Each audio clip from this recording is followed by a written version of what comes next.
Okay, let's see. A couple things. One administrative thing that I should have done earlier is to label just what's going on here. So this is, I'm going to call this 2-color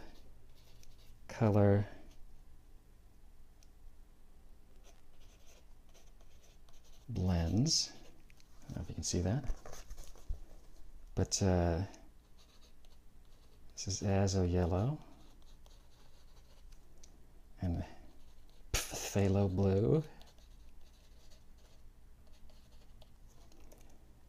This is the Azo Yellow and Quin Rose.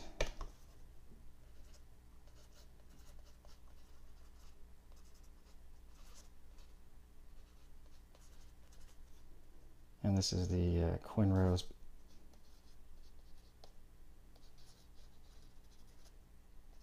plus Phthalo Blue.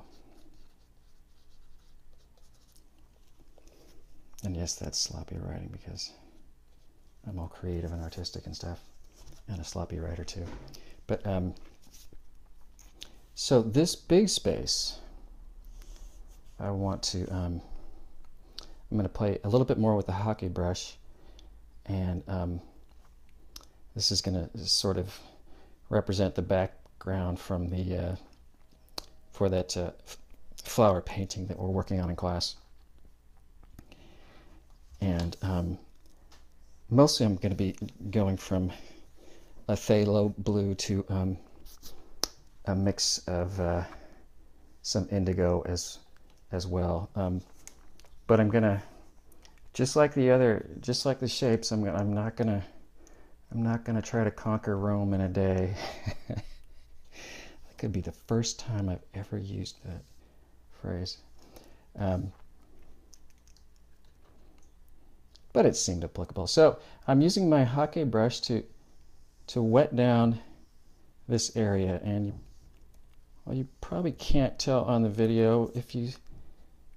One of the best ways to tell if your paper is wet or not is to hold it at an angle so that you can see as the light bounces off it, you'll be able to see that it's really shiny and wet, or it's really not wet at all, or it's somewhere in between.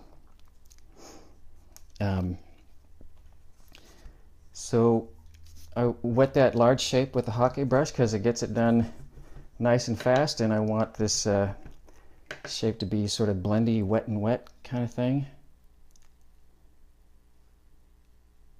I could introduce a little bit of color at this point, but I'm just going to sort of finish defining the boundaries of the shape that I'm working on at this particular time. So I'm pretty sure that's mostly all wet, and I'm gonna go from a light blue up here to let's just start playing a light blue to a look at that. Let's see. At this point I could panic, especially because it's phthalo blue. I'll probably leave a mark. There's a couple things I could do. One is to try to add enough water and diffuse that paint enough. If I went with a paper towel before sort of making it wet and washing it away subtly, it would probably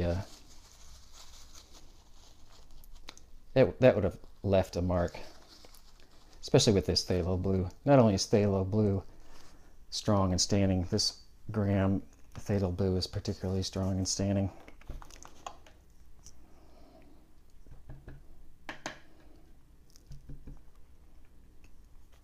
Where were we? I was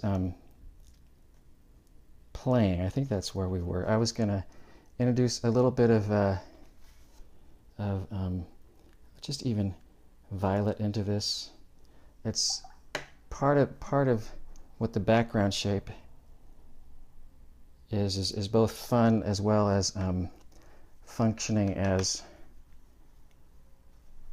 a real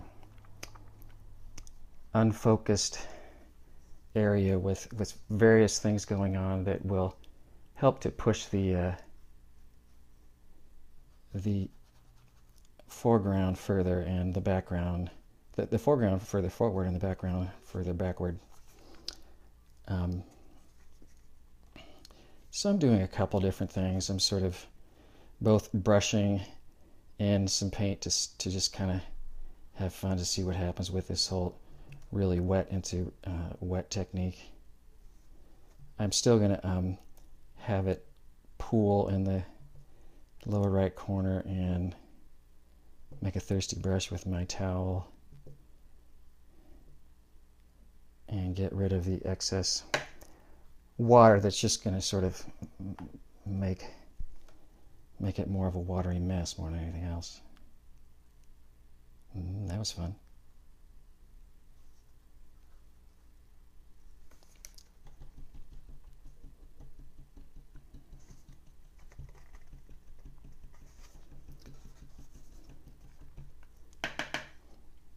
So I'm going probably a little bit darker than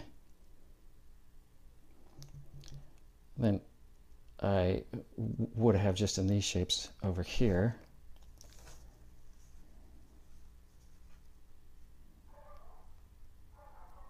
That's a barking dog, if you can hear it.